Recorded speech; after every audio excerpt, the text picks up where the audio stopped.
What's up, guys? Hey, everybody. Sorry if it's a little noisy in here. We're having to keep the AC on because it's like 98 degrees outside. Yeah, pretty much. Plus humidity.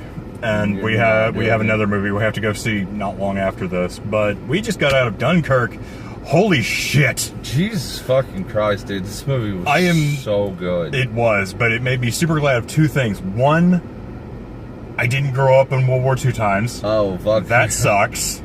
Two, I'm so fucking glad I'm not trapped in a battleship. Yeah. Oh my god, if there's one thing this movie does flawlessly, it's portray, A, how much nothingness there is in the ocean, and just, here, crank this down a bit. Yeah. And just how absolutely fucked you are if you're marooned or you have problems out there. For sure. And B, just the impending dread that must have been going on practically all the time with people in this time frame. Yeah, word. Like, these actors just killed it. There was not a lot of dialogue. No, but it's all expressed through facial expressions and emotions and impact like that. Yeah, I completely knew what was going on the whole time. I didn't really notice any big names in here. There are some moderate sized names. I think the biggest one we heard was Michael Caine. I think we heard Michael Caine was on the radio. Yeah, he's like a radio guy. And then Tom Hardy finally takes his pilot's mask off at the very end.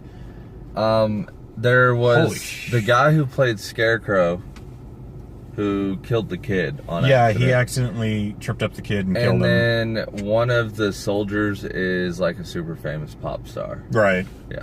But nobody like movie famous wise except for that. And Jesus Christ. So straight off recommendation, if you don't want any spoilers whatsoever, go see this fucking movie. It is 100% worth it. If you have an IMAX theater, definitely go see it in IMAX, because the bigger the better for this.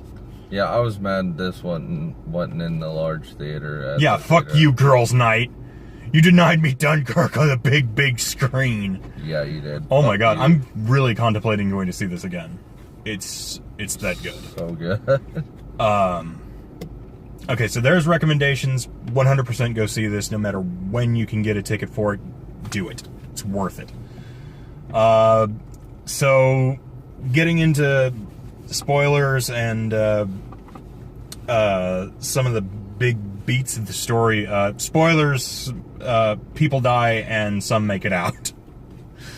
Yeah, that's about the spoiler of every World War II movie. So I don't really think that's a huge spoiler, but everything in this movie was very much portrayed. Nolan's so good. He is. He's really good when he's doing his own thing. When he's having to be hampered by studio interference, it seems, he can really, really cut loose when he's doing his own deal. I didn't catch it until later, but there were certain scenes that were like ahead of the others, and then it all kind of melded together. Did you really not get that? No, well, I didn't catch it at first until there were three of them, and then one of them went down, but we already saw that one get rescued by the boat. Sort of. Well, there's three story arcs in this. Yeah. One is the story arc of the people trapped on land in an area called the Mole.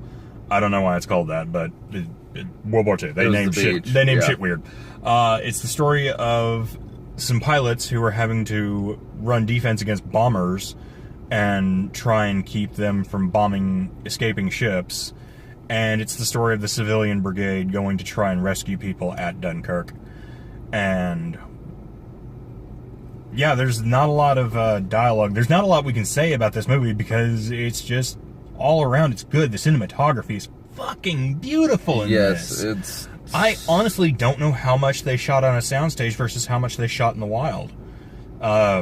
The lighting, the framing, everything works in its favor. I honestly think the only thing that was probably shot on a soundstage would have been the fighter pilot, like when we got a close-up in the cockpits. Maybe, but everything else probably wasn't.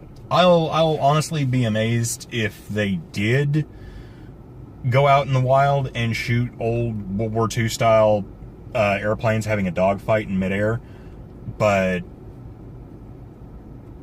I don't know how surprised I would be if I actually found that out. I mean, if you had asked me, like, an hour and a half before I went and saw this movie. It was like, oh yeah, how would you think they would have shot this? I was like, oh, they fucking rendered it in 3D modeler or whatever the fuck and just threw it up on screen. Now I'm like, it doesn't look I don't like know. I think they might have actually fabricated some World War II fighter planes and at the very least put them on a soundstage and made them look good like that.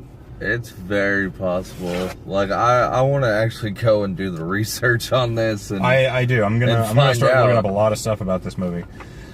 But yeah, it's the story about those three events, and it's like a week for the people on the beach that were there. Yeah. It was an hour for the people in the planes having to fight this fight, and it was like a day, they said, for the civilian crafts to get there and going. And yeah, it's an epic in every sense of the word.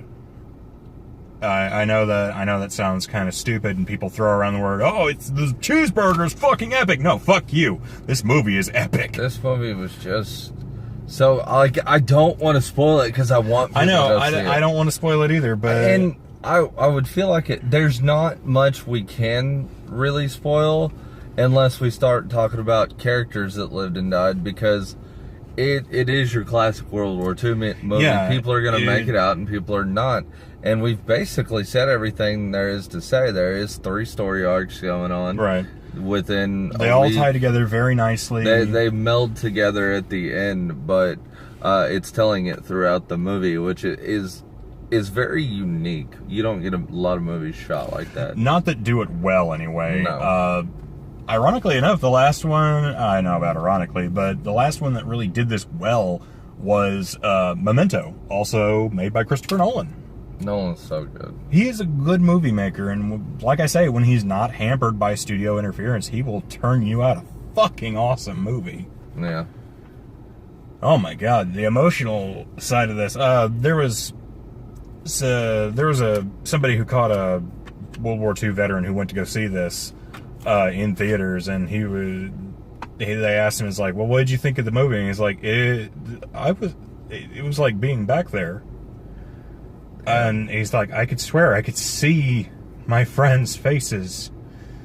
And he was both delighted that somebody took the time and attention to detail to make something this powerful and good, and yet at the same time he's like, it was something I never thought I would see again.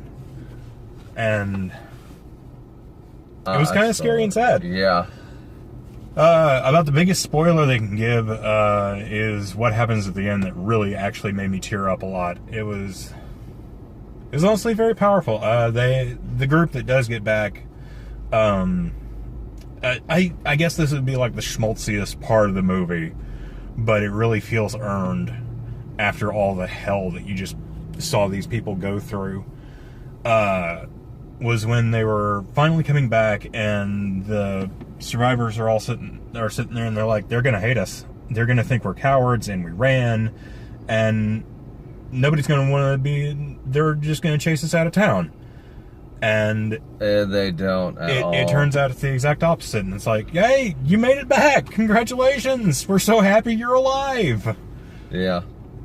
And it's a really good portion, and they read Churchill's famous speech about not giving up and never surrendering, and I really just started to tear up a little bit. It's like, yeah, this is good. Stop making me cry, Christopher Nolan. Logan made me cry this year. I don't need to cry more. Yep. Oh god. We're talking powerful, guys. Yeah, it's very, very powerful. Hang on. Sorry. You guys spend $1 or $2? I'm afraid I got no money on me, man. Sorry. Well, that just happened. I hope I ask us for money. Probably just some travel. I don't know about a hobo, but yeah, this movie is 100% worth going to see. I highly, highly recommend you go see it on the biggest possible screen. Again, if you have IMAX, spend the money. It is so worth it to see it in IMAX. Christ. If Girls' Night hasn't taken over the studio, taken over the movie theater for it. Girls' not as big here because of our population. I don't care that one of you is sterile. Fuck off. I don't want to see a gallon piss joke at Mardi Gras. No. It's that Girls Trip. Although I have heard that's like the best joke in the movie, pretty much. Girls Trip is big here because of the demographic. That's neither here nor there. Yeah. But yeah, if you can see it, go see it. I know we've said this a lot, but I think it bears repeating. Go see this in the biggest possible screen you can because it is well worth the price of admission. Yep, exactly. I think that's all we can say. I don't want to ruin this. Honestly, yeah, I'm real sorry this is short, guys, but we really don't want to spoil this. It's a very character-driven piece. There's not a lot of dialogue. Everything you need to know is communicated visually through sound. Jesus Christ, the music in this. Yes. Oh my God.